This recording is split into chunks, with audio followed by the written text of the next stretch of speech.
Hello દોસ્તો, સ્વાગત છે તમારું નીતાસ કિચનમાં। આજે આપણે મટર પરાઠા રેડી કરીશું। એનું સ્ટફિંગ એકદમ ઇઝી રીતે આપણે કરીશું। અત્યારે માર્કેટમાં સરસ ગ્રીન વટાણા આવે છે, આપણે તાજા જ વટાણા લીધા છે સ્ટફિંગ માટે, તો આપણે એનું સ્ટફિંગ રેડી કરીએ। એના માટે આપણે એક પેન લેશું।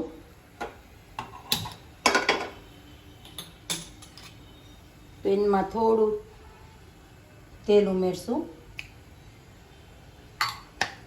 તેલ બહુ વધારે નથી લેવાનું,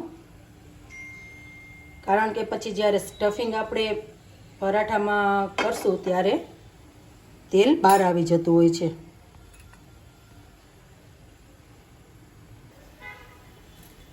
તેલ ગરમ થાય એટલે એમાં આપણે જીરું ઉમેરશું। 8 થી 10 કાળા મરી છે, ધાણા છે, થોડા ધાણા લેવાના છે। 8 થી 10 કળી લસણની છે, આદુનો ટુકડો છે અને લીલું મરચું છે। તે તમારી તીખાશ પ્રમાણે તમે લઈ શકો છો। બધાને આપણે સોતે કરવાનું છે। લીલા વટાણા ઉમેરશું। જો તમે શિયાળામાં કરતા હોય તો ફ્રેશ મટર યુઝ કરવાનો છે, અને જો તમે ઉનાળામાં કરો તો ફ્રોઝન લઈ શકો છો। મીઠું ઉમેરશું, સ્વાદ પ્રમાણે મીઠું।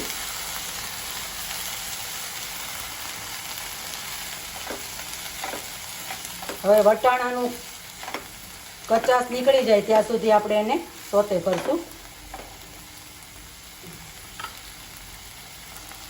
ને આપણે લીડ મૂકી દઈશું એની પર। એક મોટી એલચી લીધી છે, એ આપણે એમાં નાખશું। એની ફ્લેવર બહુ સરસ આવે છે।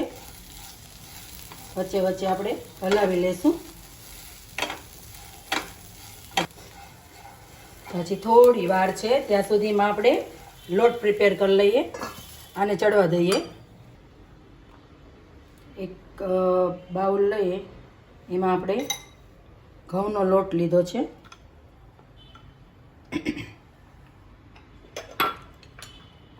એમાં થોડો ચણાનો લોટ ઉમેરશું, તેનાથી સરસ ક્રિસ્પી થાય છે। સ્વાદ પ્રમાણે મીઠું, અને એનો ડો રેડી કરશું।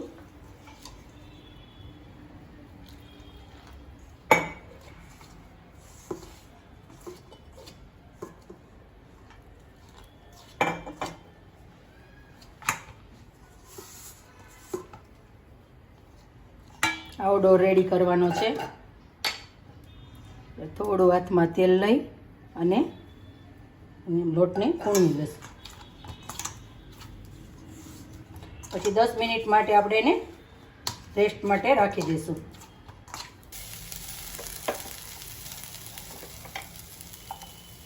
હવે આપણું સ્ટફિંગ રેડી છે।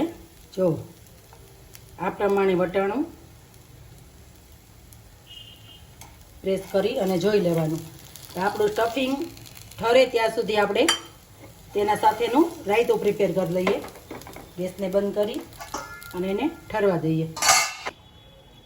એના માટે મેં એક વાટકી દહીં લીધું છે, જેને તમારે ફેટી લેવાનું છે।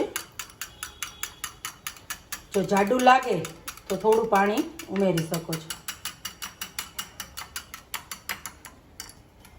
સેજ જાડું લાગે છે, આપણે 1 ચમચી પાણી ઉમેરી દઈશું।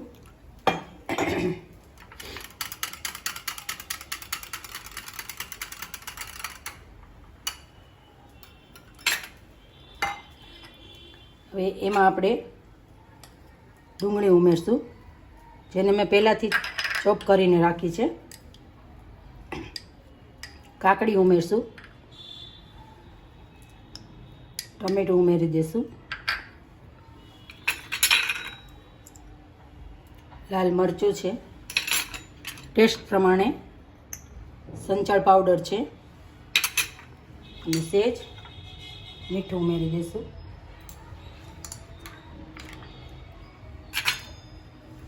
જીરા પાવડર છે, શેકીને જીરુંને પાવડર કરી લીધો છે. આ બધું મિક્સ કરી લેશું.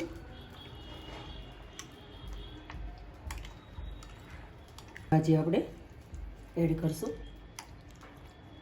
પરાઠા સાથે બહુ સરસ લાગે છે આ રાયતું. તો રેડી છે આપણું મિક્સ વેજીટેબલ રાયતું રેડી છે. સ્ટફિંગ આપણું ઠરી ગયું છે. આપણે એને મિક્સર જારમાં લઈ લઈએ.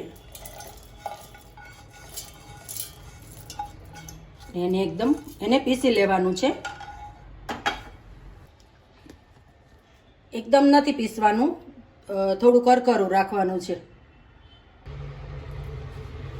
રેડી છે આપણું સ્ટફિંગ. પીસીને આપણે એને એક બાઉલમાં કાઢી લઈએ, ટ્રાન્સફર કરી લઈએ.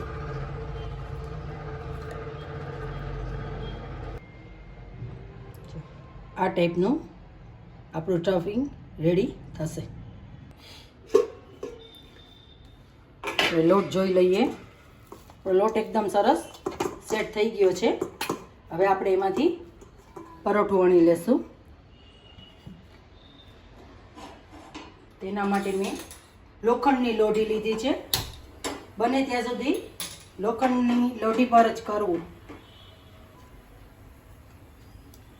એમાંથી આપણે એક મોટો લુવો લેવાનો છે. એક સાથે જ આપણે 2 થી 3 પરાઠા તૈયાર કરી શકીએ.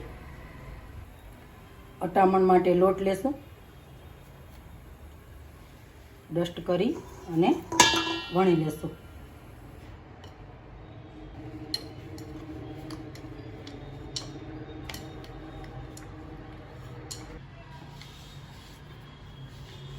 આવું પતલું વણી લેશું. હવે એના પર આપણે સ્ટફિંગ લઈ લેશું, જેને આખા પરોઠામાં આપણે સ્પ્રેડ કરી દેવાનું છે. આ રીતે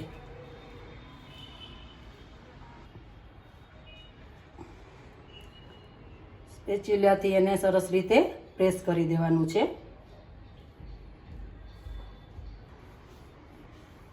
આવી રીતે એક સરખું સ્પ્રેડ કરી લેવાનું. હવે એની ઉપર આપણે થોડી કોથમરી ભભરાવશું અને આ પરોઠાને આપણે રોલ કરી દેવાનો છે.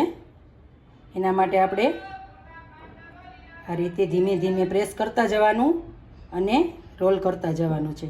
અંદર હવા ન રહે એ રીતે પ્રેસ કરવાનું છે અને રોલ એ રીતે કરવાનો છે, ધીમે ધીમે. જો તમે સ્પીડમાં કરશો તો અંદર હવા રહી જશે અને વણતી વખતે એ ફાટી જશે. આ રીતે રોલ કરી લેવાનો છે. આમાંથી આપણે 3 પરાઠા કરશું, તો એને આ રીતે કટ કરી લેવાના છે.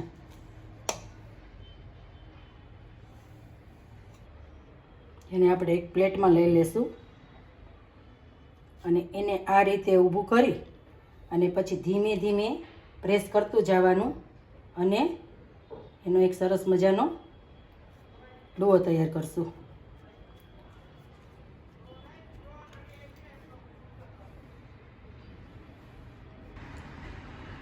પછી લોટ ડસ્ટિંગ કરી અને આપણે પરાઠાને વણી લેશું.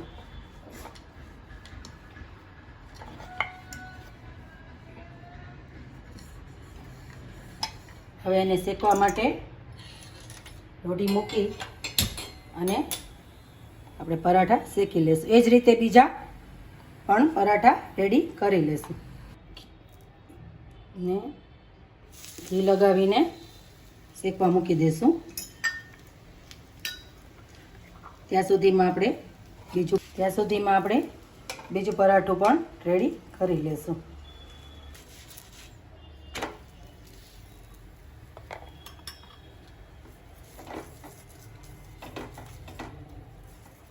ઘીમાં શેકવાનું છે, તેનાથી એનો ટેસ્ટ સરસ આવશે.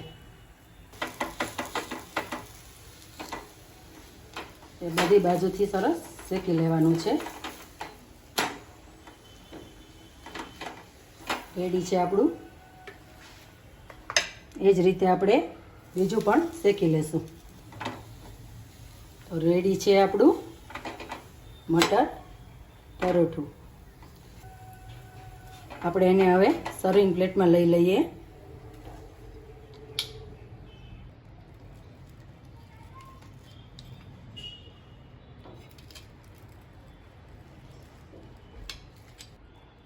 જુઓ, સ્ટફિંગ સરસ રીતે સ્ટફ થઈ ગયું છે. અને આપણે સર્વિંગ પ્લેટમાં લઈ લઈએ.